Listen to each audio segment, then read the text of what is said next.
नमस्कार। Keshav online classes में आपका फिर से स्वागत है। बहुत दिन हो गए अपन को मिले हुए और पढ़ाई किए हुए। अब हमें वापस से पढ़ाई में जुट जाना है और आगे निकलने में भी आगे रहना है। तो आज से हम वापस से हमारी ऑनलाइन क्लासेज को पुनः प्रारंभ कर रहे हैं। देखिएगा बच्चों, मैं आपसे एक बात कह दूं, अपना जो स्कूल है वह इस ऑनलाइन क्लासेज को वापस से शुरू कर रहा है। क्योंकि आप देख रहे होंगे जो आपके सामने ये सब परिस्थितियां चल रही है, उन परिस्थितियों को मद्देनजर रखते हुए अपना जो स्कूल है आप सभी के हित के लिए ये जो चीजें हैं वो कर रहा है। ऑनलाइन क्लासेज को वापस से शुरू कर रहा है। आपको भी बहुत दिन हो गए होंगे पढ़ाई नहीं किए हुए, क्योंकि बीच में अभी अपन के अवकाश घोषित कर दिए थे। तो अब आपको वापस से अपनी पढ़ाई में जुट जाना है और पूरी तैयारी के साथ, पूरी लगन के साथ, पूरी शिद्दत के साथ अपनी पढ़ाई में जुटना है और क्लास में नंबर 1 आना है। देखो, चीजों को समझने की कोशिश कीजिएगा, कोशिश करनी चाहिए अपन को, है ना। जो भी हो, हम क्लास में जो भी सीखते हैं उनको अपने व्यवहार में लाने की कोशिश किया करो। मैंने आपको अपने ग्रुप में पहले ही बता दिया था कि जो अगर आपको ये पार्ट 18 देखना है तो उसके लिए आपको जरूर प्रश्नावली 2 के जितने भी पिछले वीडियो हैं उनको देखना ही पड़ेगा। वैसे मैं आपको कुछ इन्फॉर्मेशन यहाँ पे बता भी दूंगा, लेकिन जब आपके पास वीडियो पड़े ही हैं तो आप वहां से रिवीजन अच्छा कर लेंगे, मुझे ये आपसे आशा है।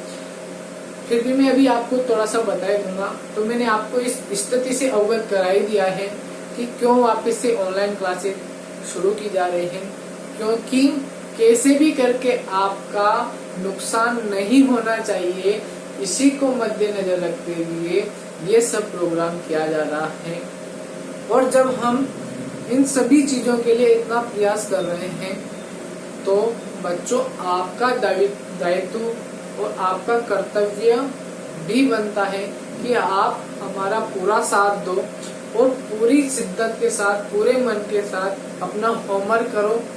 डेली जो आपके लिए वीडियो डाले जा रहे हैं उनको देखो, पढ़ो और उनको घर पर अपनी बुक में लिख करके उनको समझने की कोशिश करो। तो बातें करते रहेंगे, हम पढ़ाई स्टार्ट करते हैं। देखो ध्यान से, हमारी प्रश्नावली 2 चल रही थी। उस प्रश्नावली 2 में हमें क्या देखना है, अभी आपको ये जो लिखा हुआ है उसको नहीं देखना, मैं जो चीजें आपको बताने जा रहा हूँ उसको आपको देखना है, ठीक है। प्रश्नावली जो 2 है, उस प्रश्नावली 2 में हमें किनके बारे में पढ़ना होता है उसके बारे में मैं आपको एक बार बता देता हूँ, फिर हम आगे की तरफ चलेंगे।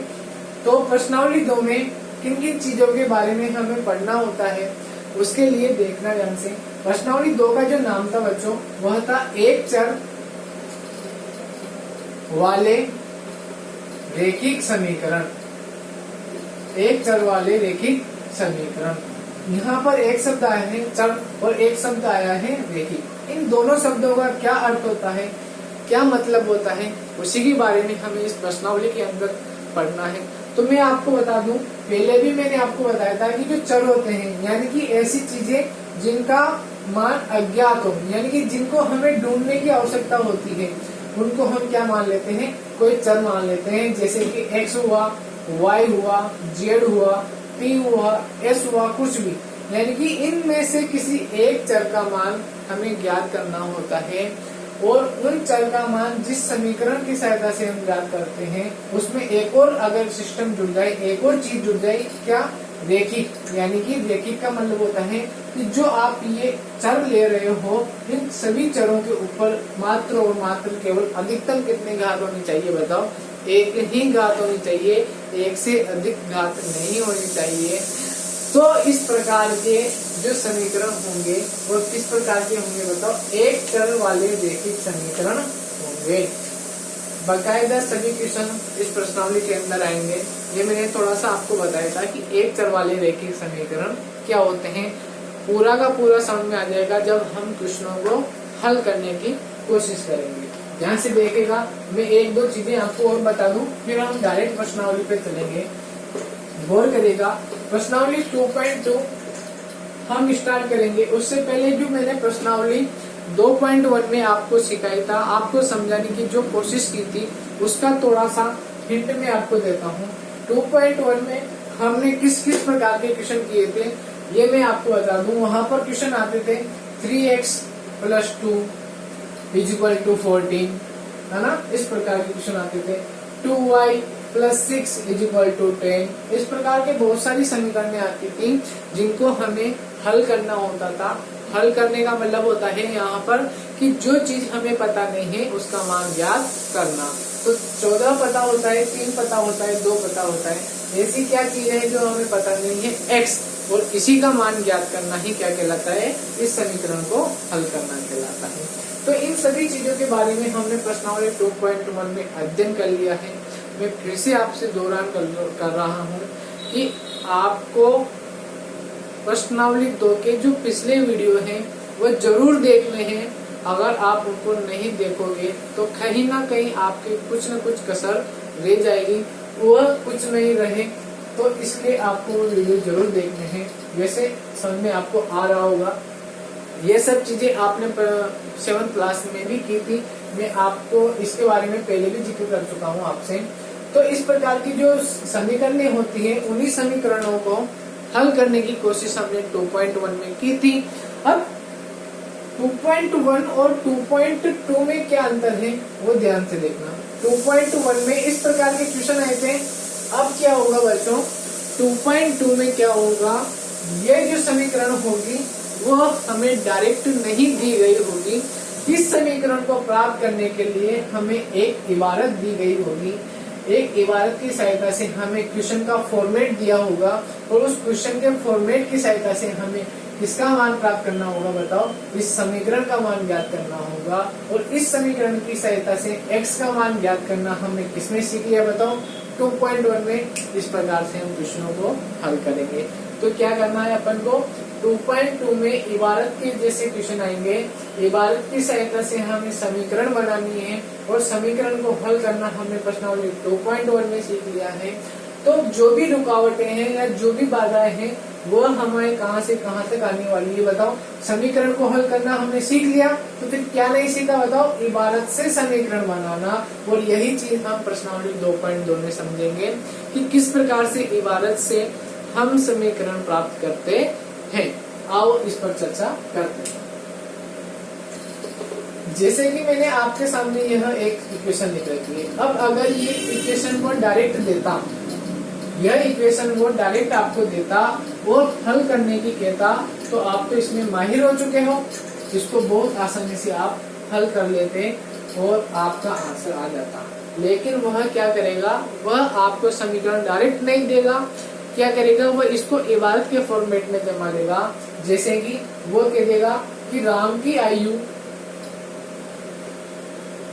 का 3 गुना करके उसमें 2 जोड़ो तो 14 प्राप्त होता है। तो राम की आयु बताओ। क्या बताओ, राम की आयु बताओ। इस प्रकार से वह इबारत आपको दे देगा और इस इबारत की सहायता से हमें क्या प्राप्त करनी होगी, बताओ, समीकरण प्राप्त करनी होगी। तो गौर करना किस प्रकार से इन चीजों को समझते हैं, किस प्रकार से हल करते हैं। केवल आपको मुझे अब सुनना है। मैं जो 5 मिनट के लिए अब आपसे जो बोलूंगा वह आपको अच्छे से समझना है और सीखने की कोशिश करना है। सबसे पहले हम इबारत के क्वेश्चन को एक बार फ्रीली पूरा का पूरा पढ़ लेंगे। देखना, मैं जो आपको बातें बताऊं उनको आपको अनुसरण करना है। एक बार हम फ्रीली पूरी इबारत को पढ़ लेंगे, हमें थोड़ा सा समझ में आएगा। वहां से हमें थोड़ा सा हिंट मिलेगा कि हमसे क्वेश्चन क्या प्राप्त कराना चाह रहा है, क्या हमसे ज्ञात करवाना चाह रहा है, इसके बारे में हमें वहां पे प्राप्त होगा। फिर हम क्वेश्चन को दोबारा पढ़ेंगे तो हमें पूरी की पूरी चीजें अच्छे से समझ में आ जाएगी और हम क्वेश्चन को आसानी से कर लेंगे। तो एक बार हम क्वेश्चन को पढ़ते हैं, देखें फिर क्या होता है, फिर हम जानेंगे। क्वेश्चन को हम पढ़ते हैं, राम की आयु का 3 गुना करके उसमें 2 जोड़ो तो 14 प्राप्त होते हैं, तो राम की आयु बताओ। तो हमें कुछ नहीं पता चला। हाँ, एक बात पता चल गई कि वह हमें किसी आयु के बारे में पूछ रहा है, उस आयु का मान ज्ञात करना है और वो जो आयु है वो किसकी है बताओ, राम की आयु है। तो इस प्रकार के क्वेश्चनों को हम धीरे धीरे जब पढ़ते जाएंगे तो आसानी से आपको समझ में आने लग जाएंगे। तो करना क्या है एक्चुअली में मैं आपको बता दूं, जो लास्ट लाइन होती है उसको आपको पकड़ना है। वह जो आपसे कहे कि ये ज्ञात करो या ये प्राप्त करो, उसी को ही आपको क्या मान लेना है बताओ, x मान लेना है। तो बताओ क्वेश्चन हमसे क्या कह रहा है, तो राम की आयु बताओ, तो हम इसी को क्या मान लेंगे बताओ, x मान लेंगे। तो हम लिख देंगे माना राम की आयु क्या है बताओ, x वर्ष है। क्या है बताओ, x वर्ष है। यानी कि जो लास्ट लाइन हमसे कह रही है उस लास्ट लाइन को ही हम क्या मान लेंगे बताओ, x, यानी कि कोई चर मान लेंगे x है। क्योंकि हमें राम की आयु नहीं पता और जो नहीं पता होता है उसी को तो हम क्या मानते हैं बताओ, x, यानी कि चर मानते हैं। और उस अज्ञात चर का मान ही तो हम ज्ञात करना इस प्रश्नावली में सीख रहे हैं। तो यहाँ तक आप आ गए होंगे कि राम की आयु माना x वर्ष है। अब जो भी x वर्ष के लिए या जो भी राम की आयु के संबंध के बारे में बताया गया होगा वह हम कहाँ से टिप लेंगे, कहाँ से चुरा लेंगे बताओ, इस इबारत से चुरा लेंगे। और किसका निर्माण कर लेंगे बताओ, समीकरण का निर्माण कर लेंगे। आओ करके देखते हैं। बताओ सबसे पहले हमने क्या माना कि माना राम की आयु x वर्ष है। यहाँ तक हम पहुँच गए। अब वापिस से क्वेश्चन पे आ जाओ। क्वेश्चन अब कहता है आपसे सबसे पहले देखो क्वेश्चन को टुकड़ों में अब आप बांटना, टुकड़ों में आप बांटना कैसे देखना ध्यान से, मैं जैसे जैसे आपको बताता जाऊं। मान लिया हमने राम की आयु x वर्ष है, आ जाओ राम की आयु का 3 गुना करके, तो बताओ राम की आयु कितनी है, x वर्ष है। तो किसका 3 गुना करें बताओ, x का। तो हम क्या कर देंगे बताओ, x का कितना गुना कर देंगे, यानी कि x को किससे गुणा कर देंगे बताओ, 3 से गुणा कर देंगे। उसके बाद क्या कहा, यहाँ तक पूरा हो गया। उसके बाद 3 से गुणा करके उसमें क्या जोड़ दे बताओ, 2 जोड़ दे। तो बताओ आपने जो राम की आयु x वर्ष थी उसको 3 से गुणा किया और उसमें क्या जोड़ दिया बताओ, 2 जोड़ दिया, तो 14 प्राप्त हो जाएगा। क्वेश्चन ऐसा कह रहा है। यानी कि राम की आयु को अगर हम 3 से गुणा कर दें और इसमें 2 जोड़ दें तो हमें क्या प्राप्त हो जाए बताओ, 14 प्राप्त हो जाए। तो राम की आयु यानी कि x का मान ज्ञात करो। तो बताओ हमें एक समीकरण मिली नहीं मिली बताओ, मिल गए। और इस समीकरण का को प्राप्त करते ही हम प्रश्नावली 2.1 में प्रवेश कर जाएंगे और वहां से हमने इस प्रकार की जितनी भी समीकरणें थी उनको बहुत आसानी से हल करने की प्रैक्टिस की थी। तो अब आपको जैसे समीकरण मिलेगी आप क्या करोगे कि 3x + 2 = 14, यानी कि वही जो हमने पहले अभी लिखी थी। तो 3x + 2 = 14। अब क्या करना है, हमें x का मान ज्ञात करना है। तो x का मान ज्ञात करने के लिए हम क्या करेंगे, बराबर में x को अकेला रखेंगे, क्योंकि हम जब x को अकेला रखेंगे तभी तो x के बराबर में किस कोई मान आएगा और उस मान को ही हम x का मान बताएंगे। यानी कि हमें क्या काम करना है, x को अकेला रखना है।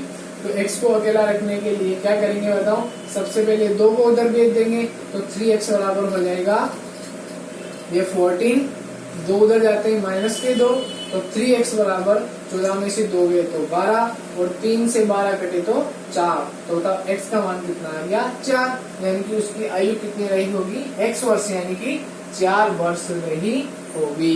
इस प्रकार के प्रश्नों को हमें इस प्रश्नावली के अंदर समझना है। आ गया बात समझ में। और भी हम जैसे जैसे प्रश्नों की तरफ चलते जाएंगे, प्रश्नों को हल करते जाएंगे, इस प्रश्नावली में बहुत मजा आने वाला है। बहुत आसानी से क्वेश्चन होते हैं।